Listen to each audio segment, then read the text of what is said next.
While most people were out there taking a couple of days to themselves this week and enjoying the holiday to spend time with their families, Pete Hegseth was being outed for committing potential war crimes and trying to defend himself when that news came to light. So the past couple of months, we've seen the administration launch these boat strikes in the Caribbean for what they claim are narco terrorists bringing drugs to the U.S., despite the fact that after they have done these boat bombings, they never seem to be able to bring evidence to the table that these are in fact narco terrorists bringing drugs into the country. They have killed about 80 people in the past couple of months in these boat strikes. And a couple of days ago, the Washington Post came out with an article basically saying that Hegseth had given an order to the people below him to kill them all in a boat strike. Now, when that boat strike happened and the first one did not, and this was back in September, when that boat strike did not kill everybody on board and there were 2 survivors left over, the commander gave an order. Even though there were 2 injured, incapacitated people, the commander in charge gave the order to give a second strike on that boat and to kill the remaining survivors. Now, if that is true, it represents a potential very serious crime and a war crime if it ends up being true. And that is what has kicked off a flurry of scandal in Washington the past couple of days about what this means and if it happened. And if it did, it not only could end, Pete Hegseth's career, but it could lead to people being charged with war crimes. And this all comes on the heels of, the past couple weeks and the GOP being up in arms over this video that a number of congressional Democrats made where they were urging people in the military to not follow illegal orders. Now, if this is actually the order that was given, this would absolutely constitute one of those illegal orders. And this past weekend, as the scandal continued to grow, we got responses from Democrats today, and we also got some pretty pitiful responses from Republicans as well. And I want to start with this clip of Senator Tim Kaine from Virginia, who's on one of the Sunday morning news shows today, and he was asked about the seriousness of this potential crime. And this is what he had to say about it. Let's take a look. You're referring to this new Washington Post report that says that Secretary Hegseth called for everyone aboard the first suspected drug boat that was targeted to be killed. When 2 people survived, the military went back in, reportedly with a follow-on strike. What questions do you have for the Pentagon about that situation? Well, first, if that reporting is true, it's a clear violation of the DOD's own laws of war, as well as international laws about the way you treat people who are in that circumstance. And so this rises to the level of a war crime if it's true. And the questions that we've been asking for months are, give us the evidence that the folks on board were really narco traffickers. In one instance, there were 2 survivors, one Colombian, one Ecuadorian, in a different strike. Instead of arresting them and prosecuting them, the U.S. picked them up and returned them to their countries of origin where they were released. So if they were narco traffickers, why would we do that? And so he pretty clearly says, first of all, there is a rule, international humanitarian law. There's something called order to combat, which is basically that if a person you are engaged with is wounded or incapacitated or has surrendered, that it is against the law to kill them. This is exactly the type of instance something like that would apply to. And Tim Kaine knows the rules here. He sits on the Armed Services Committee. He's not out there freelancing outrage on Twitter. He knows what the rules and laws are. And if he's saying that this order, if true, would amount to a war crime, then he means it. He's not being dramatic. And so not only is this against international, like you said, this is against the DOD's own policies as well. And so, and I think the other point that is really important to remember in this whole situation is for the past month, or couple of months, people have been begging the DOD for evidence that these people are actually narco terrorists and not just fishing boats, which a lot of people are suspect and are worried are getting caught up in these boat strikes. And the idea that in these strikes, people would be injured in them, and then the survivors, as Tim Kaine mentioned, that a couple of them have been returned to their home countries in Ecuador and Colombia. If these people were actually narco terrorists or drug traffickers, wouldn't the U.S. military want to arrest those people so they could talk to them and investigate them and interview them and hold them accountable for what the Trump administration is claiming are their drug smuggling crimes. You don't take criminals and drug dealers that you almost killed, but you incapacitated, and return them to their countries. That is where the suspicion for so much of this lies, and the lack of belief around these people actually being drug dealers. Because if that was the case, they would be back in the US and be arrested and be investigated at the moment. And they're not. They were returned to their home countries. Now, Mark Kelly was also on the morning shows this morning. He was talking to Kristen Welker on Meet the Press. And Mark Kelly has been, at the center of this firestorm about this Democratic video the past couple of weeks of them telling the military to ignore illegal orders. Republicans keep trying to say that they're encouraging a coup by telling the military not to obey orders. They are telling the military to disobey illegal orders. So Mark Kelly, who's been caught up even before this Washington Washington Post story broke, Mark Kelly was on Meet the Press and asked by Kristen Welker about kind of what the path forward looks like and how they're going to maybe bring some accountability to this scandal. And let's see what he had to say about it. Are you calling for U.S. service members to actively disobey orders like those? Well, if orders are illegal, not only do they not have to follow them, they are legally required not to follow them. Do you think that constitutes an illegal order? I think there needs to be an investigation, and I hope that the reporting is not accurate. I care so much about the United States Navy and those service members. This was an operation involving the most professional members of the military, U.S. Navy SEALs, who I revere. I hope and pray that this is not true. But there needs to be an investigation by the Inspector General. Pete Hegseth fired many of the inspectors general in DOD.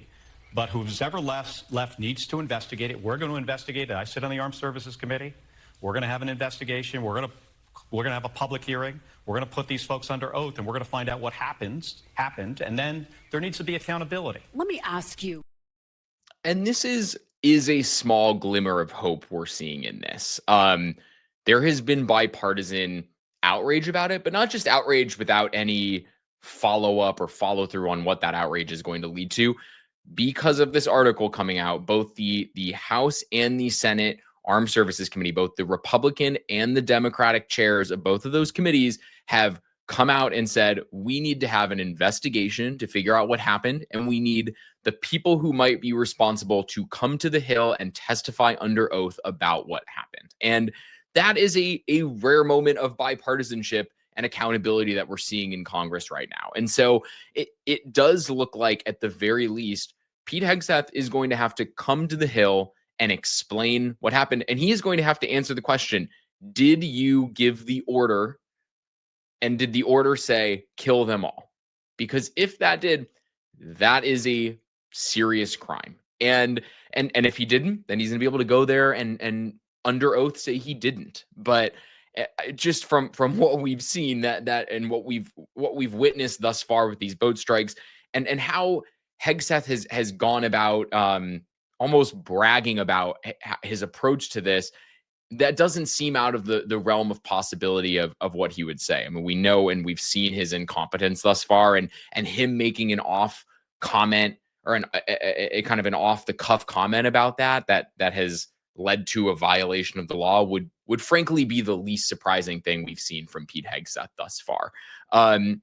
Meanwhile, people in MAGA world were tripping over themselves today to see who could be the bigger jackass while defending this, heinous move and this horrifying reporting that we've listened to. And so I want to play what Senator Markwayne Mullin said to Dana Bash today when she asked if the administration is hypocritical for claiming that they're going to war to stop the flow of drugs in the country, while President Trump this weekend pardoned Juan Orlando Hernandez, the former president of Honduras, who was sentenced to 45 years in U.S. prison for a conspiracy to smuggle cocaine into the United States. So on the same weekend they're claiming that they deeply care about stopping the flow of drugs into the country, Trump is busy pardoning a former president of Honduras for a conspiracy to bring drugs into the country. it would be funny if it wasn't so sad. Let's hear how Markwayne Mullin defended that move today with Dana Bash. On the one hand, threatening Venezuela and Maduro, while on the other hand, saying that you're going to pardon a guy who was convicted in an American justice system for doing exactly what you're saying, intentionally poisoning Americans with drugs. Is that a good idea?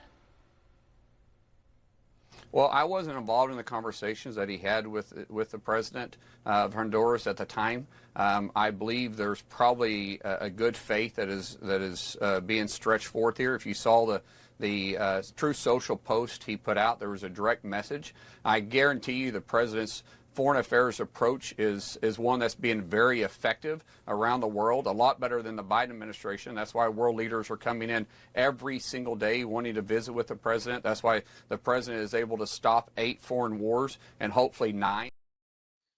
First of all, I don't know how many times they exist. The president has not stopped 8 wars, and it's not going to be 9 because there wasn't 8 in the first place. And notice it's like kind of this, well, I don't know what was going on, and I wasn't part of the conversations, but I trust the president's gut, as opposed to answering the question, which is the blatant hypocrisy we're seeing about this, meaning obviously the president is probably getting something in return from this pardon. And Mullin can't defend it because it is indefensible. They want to give this show of force without actually backing it up when it comes to following through on it, which is what following through on again this criminal conviction of the former Honduran president would have been. And so, you've got Mullin going out there trying to defend the indefensible, and then you have, of course, Pam Bondi out there trying to do the same exact thing. Let's take a look at how she defended these boat strikes today. We are committed to taking out these narco terrorists. President Trump is, Marco Rubio is, our entire administration. And that goes back to Joe Biden letting these foreign terrorist organizations walk into our country, come into our country through Mexico. They are narco terrorists. What you're showing on the screen right now are terrorists, and they are being blown up. We are not going to agree. These Democrats don't want to agree with us. It's crazy. The drugs that are flowing into our country from these terrorists are killing our children. And if if the Democrats won't protect our children, Donald Trump will. By any means we need to, within the legal realm of our society. And that's what we're doing. As far as a classified memo, I'm not going to discuss that. Of course, the actual question she got asked, which is about the classified memo that people in Congress had seen detailing some of the criminality in these strikes. Of course, the one thing that she was asked about, she claims she can't respond to. And I think that is sort of what the root of all of this is all these people all have to go out there, and it's like a casting call for the president. That's what they have to do. They aren't able to provide any valuable feedback or insight into what has happened. They're just there trying to look good and defend the president. And that's been the problem this whole time. It's the problem with people like Pam Bondi, and it's especially the problem with people like Pete Hegseth. Pete Hegseth is not some seasoned national security expert.